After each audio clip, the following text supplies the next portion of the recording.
Halo Bapak Ibu, Saudara dan Saudari yang terkasih, selamat berjumpa dengan saya, Frater Richard. Saat ini kita akan membahas tentang bagaimana interaksi kehidupan manusia dan makhluk hidup lainnya, juga lingkungan sekitar tempat tinggalnya. Kehidupan kita sebagai manusia tidak pernah terlepas dari interaksi dengan lingkungan tempat kita tinggal. Interaksi dan kesatuan utuh antara makhluk hidup dan lingkungannya yang menghasilkan keseimbangan disebut sebagai ekosistem. Sebelum itu, saya ingin bertanya kepada kita semua. Sebagai manusia, kita lebih memilih untuk tinggal di tempat yang seperti apa? Yang seperti ini atau yang seperti ini? Tentu kita akan memilih untuk tinggal di tempat di lingkungan yang asri, nyaman, dan terlebih utama adalah bersih. Kali ini saya akan menekankan bagaimana manusia sebagai subjek utama dalam hubungan interaksi dengan lingkungan. Tahukah kita bahwa lingkungan tempat kita tinggal itu bergantung juga terhadap bagaimana perilaku kita terhadap lingkungan tempat tinggal kita tersebut. Alam sudah menyediakan tempat yang nyaman, lingkungan yang indah untuk kita tempati tinggal.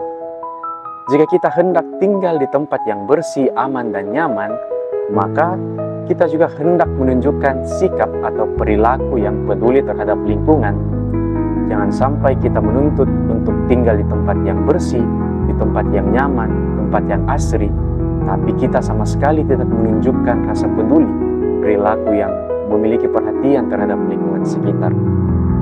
Bapak, Ibu, Saudara dan Saudari yang terkasih, marilah kita membangun sikap yang peduli terhadap lingkungan kita. Kita mulai dari basis yang terkecil, yaitu lingkungan tempat kita tinggal. Kemudian kita beranjak perlahan-lahan ke basis yang lebih besar di lingkungan alam yang lebih luas. Setelah kita memperhatikan lingkungan alam di sekitar kita, sekarang marilah kita melihat bagaimana fenomena alam yang terjadi di Indonesia pada saat ini.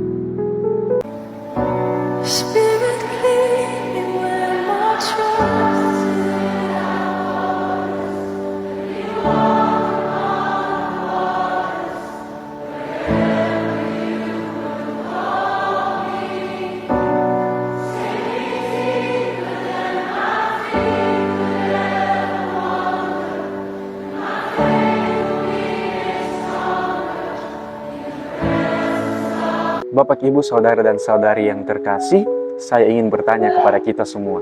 Saya ingin mengajukan sebuah pertanyaan.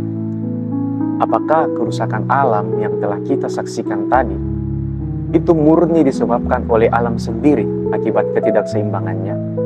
Atau fenomena tersebut terjadi akibat atau dampak dari perilaku manusia atau sekelompok orang yang tidak bertanggung jawab? Dalam kitab Kejadian bab 1 ayat 28 jelas bahwa kepada manusia Allah memberikan kuasa untuk menaklukkan bumi atas segala isinya. Jangan kita salah menafsirkan kata ditaklukkan itu. Yang dimaksudkan Allah adalah lebih daripada itu. Manusia diberi kuasa untuk menaklukkan dalam artian bahwa manusia diharapkan mampu mengelola alam secara bijak, mampu mengelola bumi secara bijaksana, tanpa menggunakan otoritas-otoritas yang bertentangan dengan yang dimaksudkan dengan Allah, sehingga kita menunjukkan sikap otoriter terhadap alam. Marilah kita menyadari bahwa tidak mungkin alam merusak dirinya sendiri. Semua kerusakan yang terjadi pasti tidak terlepas dari campur tangan manusia yang tidak bertanggung jawab. Seperti yang telah saya katakan bahwa keberadaan lingkungan, keberadaan alam juga itu tergantung bagaimana manusia memiliki perilaku terhadapnya. Jika kita memiliki perhatian dan cinta pada alam, maka keindahan dan kelestarian alam pun pasti akan terjaga. Alam tidak hanya sekedar memberikan keindahan, tetapi alam juga menjadi sumber kehidupan tidak hanya bagi manusia, tetapi juga makhluk hidup lainnya. Namun kerusakan alam yang terjadi disebabkan karena manusia tidak memiliki rasa peduli terhadap alam dan bahkan tidak berpikir akan dampak yang akan terjadi jika dia memperlakukan alam seenaknya, mengeksploitasi alam, menebang hutan secara liar sehingga menyebabkan tempat yang sebenarnya menjadi sumber kehidupan kemudian hilang lenyap karena orang yang tidak bertanggung jawab. Secara kasar, melalui fenomena alam yang telah kita saksikan, alam membalas semua yang telah dilakukan manusia terhadapnya. Manusia telah menghabisinya secara berlebihan, maka sekarang dia ingin menunjukkan bahwa alam pun tidak mampu menahan rasa sakit yang disebabkan oleh manusia. Layaknya seorang ibu, kini dia menjerit kesakitan karena tidak mampu menahan rasa sakit yang disebabkan oleh anak-anaknya yang durhaka. Bapak, Ibu, saudara dan saudari yang terkasih, kerusakan alam yang terjadi telah membawa dampak yang besar bagi kita manusia. Banjir dan tanah longsor menimpa saudara dan saudari kita di Sumatera.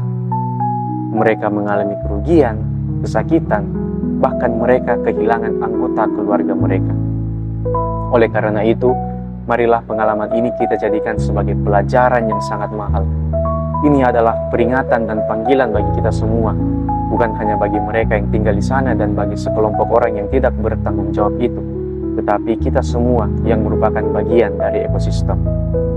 Mari kita buktikan bahwa kita manusia sebagai subjek utama yang bertanggung jawab atas lingkungan ini harus menunjukkan sikap yang proaktif. Kita mulai dari basis yang terkecil, dari lingkungan tempat kita tinggal, kemudian kita perluas dengan mengikuti kegiatan-kegiatan peduli lingkungan lainnya. Ini adalah panggilan bagi kita semua. Maka dari itu, tanggung jawab kita tidak hanya sekedar memberi bantuan kepada saudara-saudari kita di Sumatera, tetapi bagaimana tanggung jawab itu kita tunjukkan dengan usaha dalam mengembalikan kestabilan lingkungan alam yang sebelumnya menjadi sumber kehidupan bagi manusia dan seluruh makhluk hidup. Mari kita membangun rasa tanggung jawab dan kepedulian terhadap lingkungan dan kerusakan yang disebabkan oleh manusia sendiri.